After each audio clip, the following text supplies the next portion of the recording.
নরসিংদী ৩ আসনে জমে উঠেছে নির্বাচনী লড়াই। একাধিক জনপ্রিয় ও পরিচিত মুখ প্রার্থী হওয়ায় ভোটারদের মধ্যে বাড়ছে আগ্রহ ও কৌতূহল। বিস্তারিত রিপোর্টে। নরসিংদী ৩ শিবপুর আসনে আসন্ন জাতীয় সংসদ নির্বাচনকে ঘিরে ক্রমেই জমে উঠছে রাজনৈতিক উত্তাপ। এ আসনে একাধিক জনপ্রিয় ও পরিচিত মুখ প্রার্থী হওয়ায় ভোটারদের মধ্যে বাড়ছে আগ্রহ ও কৌতূহল। বিভিন্ন রাজনৈতিক দলের পাশাপাশি স্বতন্ত্র প্রার্থীর অংশগ্রহণে নির্বাচনটি হতে যাচ্ছে বহুমুখী ও প্রতিদ্বন্দ্বিতাপূর্ণ। বাংলাদেশ জাতীয়তাবাদী দল বিএনপি থেকে মনোনীত প্রার্থী হিসেবে নির্বাচনী মাঠে রয়েছেন জননেতা মঞ্জুর ইলাহি। দীর্ঘদিনের রাজনৈতিক অভিজ্ঞতা ও তৃণমূল পর্যায়ে শক্ত অবস্থানের কারণে তিনি এই আসনে একজন শক্তিশালী প্রার্থী হিসেবে বিবেচিত হচ্ছেন।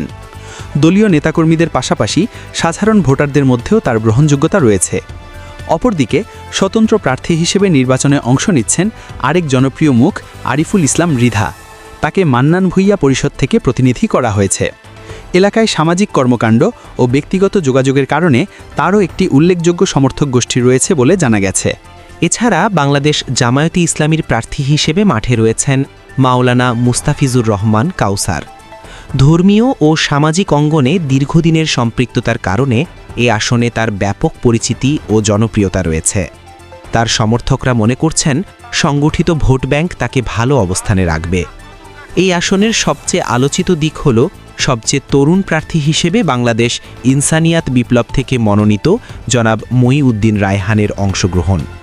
তরুণ সমাজের প্রতিনিধিত্ব ও নতুন ধারার রাজনীতির প্রত্যাশা নিয়ে তিনি নির্বাচনে নেমেছেন। শিক্ষিত যুব সমাজ ও পরিবর্তনমুখী ভোটারদের মধ্যে তার উপস্থিতি ইতোমধ্যে আলোচনার জন্ম দিয়েছে। সব মিলিয়ে নরসিংদী ৩ শিবপুর আসনের নির্বাচন এবার হতে যাচ্ছে বেশ জমজমাট ও প্রতিদ্বন্দ্বিতাপূর্ণ।